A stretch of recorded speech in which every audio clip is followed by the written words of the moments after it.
Title: When I woke up in the hospital, my cheating wife came to me and said, "Darling, I'm so sorry you had to see me with my lover in our bed. He didn't expect to knock you out after his uppercut."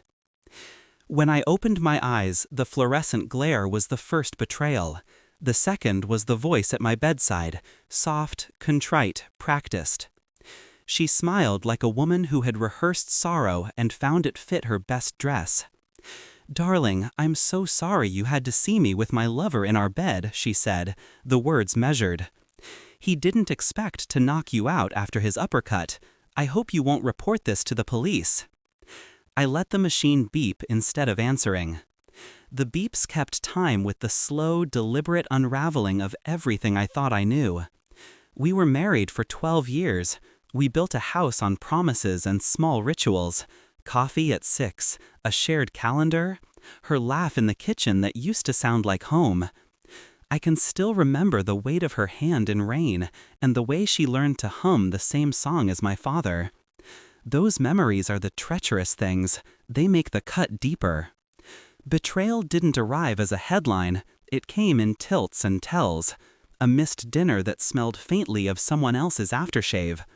A text that blinked off screen when I entered a room. A lipstick mark I told myself was from a work event. I watched, I cataloged, I gave her explanations that salted my own doubt. I hoped.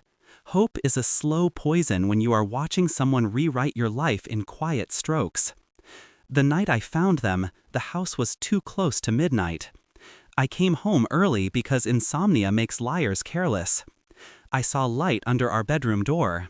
I saw the shape of another body beside hers. My fist connected with the world in a clean, stupid arc. The uppercut landed, and then, black. When the next light came, it was the hospital and the voice. Pain blurred into clarity. My mind sorted facts the way an accountant sorts ledgers. Names, times, transactions, flights, a ledger of small betrayals. But I did not rage. Rage is noisy. My plan needed silence. I spent the next 3 months behind a calm face. I learned how to be everywhere and nowhere. I learned what quiet surveillance can show you when you stop believing in coincidence. I did not stalk for pleasure. I collected proof. Photo timestamps, receipts, bank transfers that smelled of hotel rooms. I watched her tell the same story with different angles to different ears. People believed her sorrow because she wore it like a theater costume. I wore restraint. I opened accounts she did not know about. I set up meetings that looked like chance and were not. I called old friends she had not seen in years and listened to what they remembered. I opened drawers and read emails like a map of her departures. I hired a lawyer without sounding like a man hiring a lawyer. I learned which documents closed doors and which opened them. Legalese became a tool, not a threat. I built an invisible scaffold. I shifted assets subtly. I shifted attention strategically. If she wanted the drama of a confession, she would get it, on my terms. The revenge was not a single domino. It was the careful removal of supporting pieces until the pile could no longer stand. I leaked a single photograph to the right inbox. Someone who had been cultivating her sympathies found that photograph. Business partners who had trusted her suddenly remembered their contracts. Friends who wore white were forced to choose their shade. Action 2 was a small courtroom motion filed with procedural calm. I did not shout. I submitted. The press smelled the story because journalists eat scent and rumor. They did not arrive out of malice. They arrived because the ledger I prepared was precise. Attachments, redactions, dates that matched hotel invoices. The public does not understand nuance. It consumes neatness. She called me the night the first article ran. Her voice was raw with the new fear of detection. "You promised," she whispered, the old lies melting into pleading. "I didn't mean to." Promises are brittle when you hold the hammer. I let her breathe. I told her nothing. Silence is an accusation louder than the loudest scream. The lover's fall was quieter. He lost a contract. He lost a network.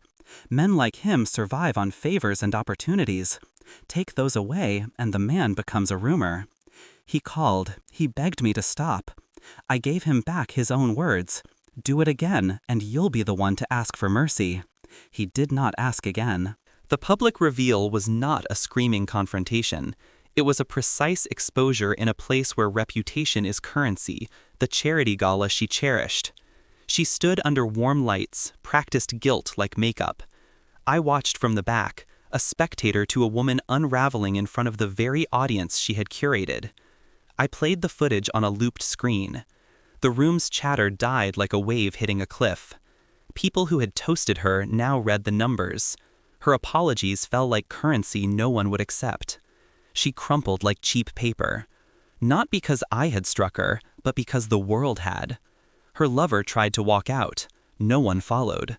The security detail escorted them both in different directions, the quiet choreography of a social execution. After, I walked to the car. My hands were steadier than I expected. The adrenaline had been replaced by a cool verification. Yes, this had happened.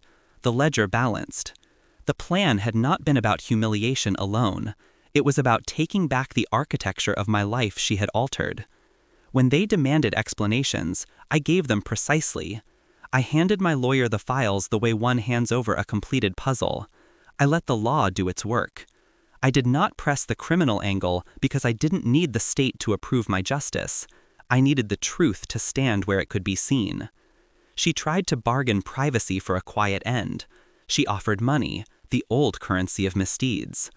I thought of the ring that once symbolized endlessness and threw the offer back like a splintered ring. Her last plea, "Please don't destroy us," was a child's whisper beneath a demolished facade. I did not destroy them with blood or fury. I dismantled their lies with paper and proof and timing. I let them keep their lives in pieces rather than all at once. That is worse. Fragmentation is a long-term sentence.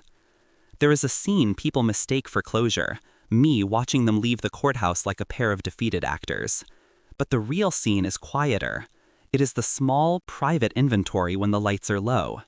The house that once held 3 breakfasts now holds the geometry of my choices. I have removed the photographs. I have kept the receipts. The receipts are for memory. They tell me where I was gullible and where I was patient. I do not feel lighter. I feel calibrated. Revenge is not catharsis. It is correction. It does not erase the song she hummed in the kitchen. It makes the song a record you can skip. When she first pleaded at my bedside, I promised something simple and cold. I will destroy both of you without police involving. I did not lie. I destroyed what they had constructed, trust, advantage, silence, without police beyond the paperwork that made their collapse inevitable.